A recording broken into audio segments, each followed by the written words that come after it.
Oxygen की कमी से मौत पर सियासत तेज, प्रियंका गांधी का पलटवार, कहा संकट काल में ऑक्सीजन का निर्यात बढ़ाने से हुई किल्लत।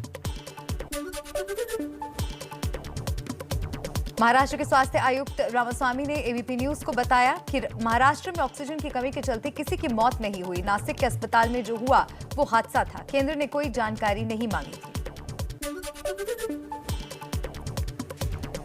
छत्तीसगढ़ सरकार ने भी ऑक्सीजन की कमी की वजह से मौत से इनकार किया है। राज्य के स्वास्थ्य मंत्री टीएस सिंहदेव ने कहा कि छत्तीसगढ़ में ऑक्सीजन की कमी से किसी की मौत नहीं हुई।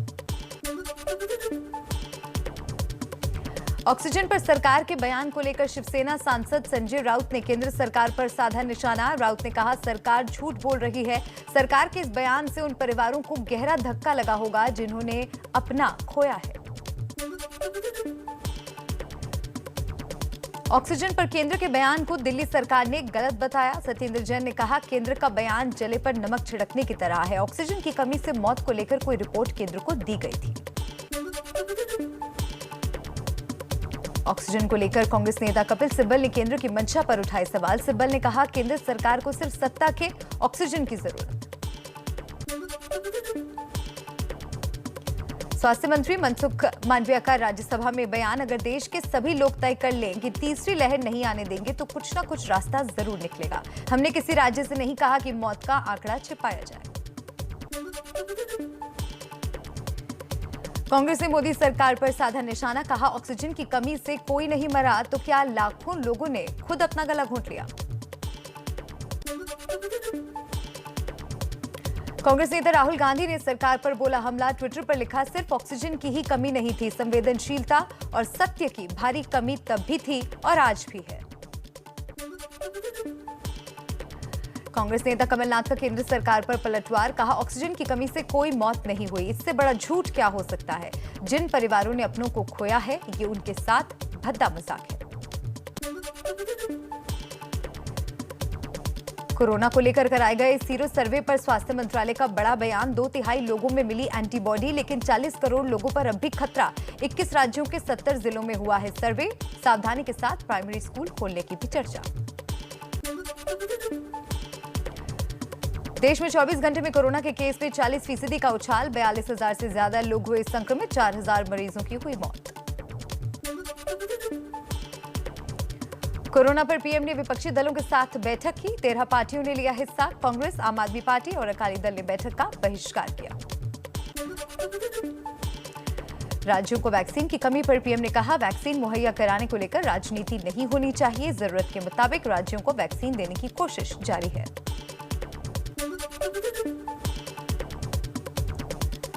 बैठक में तृणमूल कांग्रेस ने कोवैक्सीन लगवाने वालों की विदेश यात्रा में हो रही तकलीफ का मुद्दा उठाया। इस पर पीएम ने कहा हम इस मामले को देख रहे हैं। पंजाब सरकार का फैसला, 26 जुलाई से 10वीं, 11वीं और 12वीं के बच्चों के लिए खुलेंगे स्कूल। सीएम अमरिंदर ने कहा कोरोना काबू में रहा तो 2 अगस्त से निचली क्लास के बच्चे भी जाएंगे स्कूल। भोपाल में एम्स डायरेक्टर सरनाम सिंह ने दी चेतावनी, कहा लोगों ने लापरवाही नहीं छोड़ी तो अगस्त के आखिर तक आएगी कोरोना की तीसरी लहर। कितनी खतरनाक और किस वेरिएंट की होगी अभी कहना मुश्किल। मुंबई के बीकेसी सेंटर में टीकाकरण रुका। वैक्सीन की कमी के कारण आज लोगों को वैक्सीन नहीं।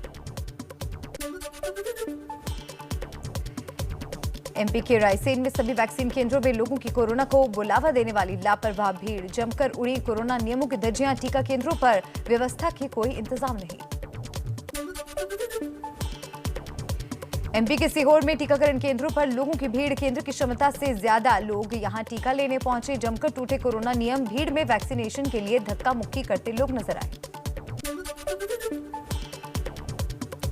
महाराष्ट्र के ठाणे में बार मालिकों को नहीं कोरोना की परवाह। सख्त नियम के बावजूद चल रहे हैं डांस बार। एबीपी न्यूज की एक्सक्लूसिव खबर। एबीपी न्यूज की खबर का असर। ठाणे महानगर पालिका ने 4 बार सील किए। आम्रपाली, एंटिक प्लेस, मनीष और एंजल बार शामिल। ठाणे के पुलिस कमिश्नर को तत्काल प्रभाव से निलंबित करने की मांग उठी। बर्ड फ्लू से देश में पहली मौत। दिल्ली के एम्स में 11 साल के बच्चे की जान गई। संपर्क में आए सभी स्टाफ निगरानी में रखे गए। दिल्ली का मशहूर पर्यटन स्थल लाल किला पर्यटकों के लिए आज से बंद। 15 अगस्त तक पर्यटक नहीं जा सकेंगे लाल किला देखने। पॉर्न फिल्मों के कारोबार के आरोपों में गिरफ्तार राज कुंद्रा के प्लान बी का नया खुलासा। नए ऐप के जरिए एडल्ट कंटेंट को लाइव करने की तैयारी थी। अश्लील कंटेंट से कुंद्रा की कमाई को लेकर नया खुलासा। सूत्रों के मुताबिक हॉट हिट से एक दिन में लाखों की होती थी कमाई। 20 दिसंबर 2020 को 3 लाख रुपए, 26 दिसंबर को 10 लाख रुपए खाते में हुए थे जमा। पॉर्न फिल्मों के फंदे में फंसे शिल्पा के पति राज कुंद्रा को कोर्ट ने 23 जुलाई तक पुलिस हिरासत में भेजा। सूत्रों के मुताबिक पूछताछ में कुंद्रा ने कबूला, बिजनेस में हो रही थी खूब कमाई। अब तक 9 लोग गिरफ्तार। राज कुंद्रा की गिरफ्तारी पर मुंबई पुलिस ने कहा, कुंद्रा नए कलाकारों को शॉर्ट स्टोरी में ब्रेक देने की लालच देता था और बोल्ड सीन के लिए मनाता था। कुछ महिला कलाकारों ने फरवरी में शिकायत दर्ज कराई थी। मुंबई के मलाड इलाके में किराए के बंगले में होती थी पॉर्न फिल्मों की शूटिंग। इसी बंगले पर छापा मारकर पुलिस ने 5 लोगों को गिरफ्तार किया था। पॉर्न फिल्म रैकेट में आरोपी मॉडल गहना वशिष्ठ ने एबीपी न्यूज से कहा, कोई पॉर्न फिल्म नहीं बन रही थी। पॉर्न नहीं बल्कि एडल्ट फिल्में थी। राज कुंद्रा पर लगे आरोपों की जानकारी होने से किया इनकार। पंजाब में कांग्रेस का झगड़ा जारी। सीएम कैप्टन अमरिंदर सिंह के मीडिया सलाहकार ने कहा, सिद्धू ने सीएम से मिलने का कोई समय नहीं मांगा है। माफी के बिना सिद्धू से सीएम मिलेंगे भी नहीं। पंजाब कांग्रेस का अध्यक्ष बनने के बाद पहली बार अमृतसर पहुंचे नवजोत सिंह सिद्धू का जोरदार स्वागत। सिद्धू आज जाएंगे स्वर्ण मंदिर। नवजोत सिंह सिद्धू शहीद भगत सिंह के पैतृक गांव खटकड़ कला पहुंचे। शहीद भगत सिंह के स्मारक पर जाकर श्रद्धांजलि दी। बोले, पार्टी के 18 पॉइंट के प्रोग्राम को पूरा करूंगा। यूपी में मंत्रिमंडल विस्तार जल्द। प्रदेश बीजेपी अध्यक्ष स्वतंत्र देव सिंह ने दिल्ली में जेपी नड्डा से की मुलाकात। जितिन प्रसाद और संजय निषाद को बनाया जा सकता है मंत्री। निषाद पार्टी के अध्यक्ष संजय निषाद ने एबीपी न्यूज से कहा कि मंत्री पद का फैसला बीजेपी का होगा। मंत्री नहीं बनाया गया तब भी बीजेपी के साथ रहूंगा। हमारी मांग निषाद समुदाय के लिए आरक्षण की है। वीआईपी पार्टी के मुकेश सहनी ने संजय निषाद पर साधा निशाना। एबीपी न्यूज पर बोले, संजय निषाद के कथनी और करनी में अंतर। बिहार के मंत्री और वीआईपी पार्टी के अध्यक्ष मुकेश सहनी का यूपी में मिशन फूलन देवी। 25 जुलाई को पार्टी मनाएगी शहादत दिवस। यूपी में 18 जगहों पर लगवाएगी 18 फीट ऊंची प्रतिमा। बीजेपी संसदीय दल की बैठक में सांसदों को पीएम मोदी ने दिया मंत्र। कहा, सत्य को बार बार जनता तक पहुंचाइए। महाराष्ट्र कांग्रेस के अध्यक्ष नाना पटोले ने दिल्ली में राहुल गांधी से की मुलाकात। बोले, राहुल ने सरकार और पार्टी के बीच संतुलन बनाने की सलाह दी। पिछले दिनों पटोले के बयान ने पवार और उद्धव को कर दिया था नाराज। यूपी में मायावती के ब्राह्मण प्रेम पर केंद्रीय मंत्री अश्विनी चौबे का जवाब। कहा, ब्राह्मण एक जाति नहीं संस्कार है। वो देश के लिए जीता है। यूपी में जितने दल हैं वो गिद्ध की तरह है। 31 जुलाई को दिल्ली में होगी जेडीयू की राष्ट्रीय कार्यकारिणी की बैठक। नए राष्ट्रीय अध्यक्ष का चुनाव मुमकिन। अध्यक्ष आरसीपी सिंह केंद्र में बने हैं मंत्री। कर्नाटक में सीएम पद से हटाने की चर्चा के बीच येदियुरप्पा ने किया शक्ति प्रदर्शन। लिंगायत समुदाय के 20 से ज्यादा साधु संतों ने येदियुरप्पा से की मुलाकात, अपना समर्थन जताया। राष्ट्रीय स्तर पर उतरने के लिए तैयार टीएमसी। 2024 के लोकसभा चुनाव की तैयारी में जुटी पार्टी आज बड़े पैमाने पर मनाएगी शहीद दिवस। ममता बनर्जी देश भर में वर्चुअल रैली को संबोधित करेंगी। कथित जासूसी कांड को लेकर आईटी से जुड़ी संसदीय समिति ने 28 जुलाई को बैठक बुलाई। सूचना प्रौद्योगिकी और गृह मंत्रालय के अधिकारी बैठक में शामिल होंगे। ब्रिटिश अखबार की कथित जासूसी वाले खुलासे पर देश की राजनीति में हंगामा जारी। संसद सत्र के दूसरे दिन भी पक्ष विपक्ष के बीच भिड़ंत। लोकसभा कल तक के लिए स्थगित।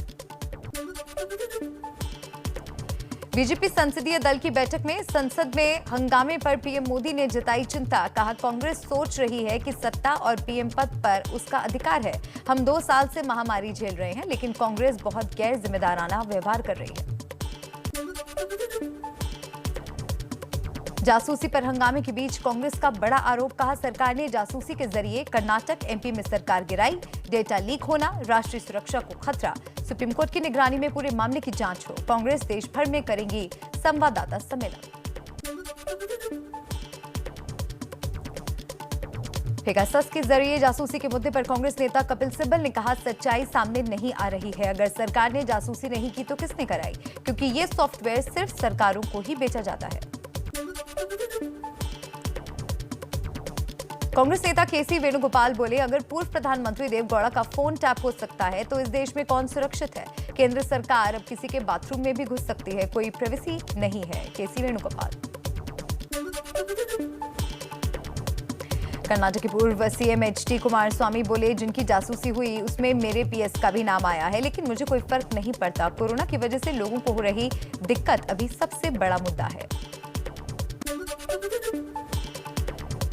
कथित जासूसी कांड पर बीएसपी अध्यक्ष मायावती ने कहा, आरोपों पर सरकार की ओर से मिली सफाई और तर्क गले के नीचे नहीं उतर रहे। हम मामले की गंभीरता से निष्पक्ष जांच कराई जाए। कथित जासूसी कांड पर अखिलेश यादव ने भी सरकार पर साधा निशाना, बोले सरकार फोन रिकॉर्ड करके क्या करना चाहती है इसकी जांच होनी चाहिए। अगर बीजेपी ने ये कराया तो बड़ा अपराध है।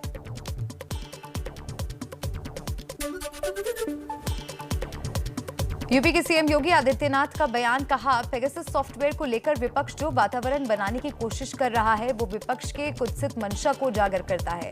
जाकी रही भावना जैसी प्रभु मूरत दिखी तिन जैसी।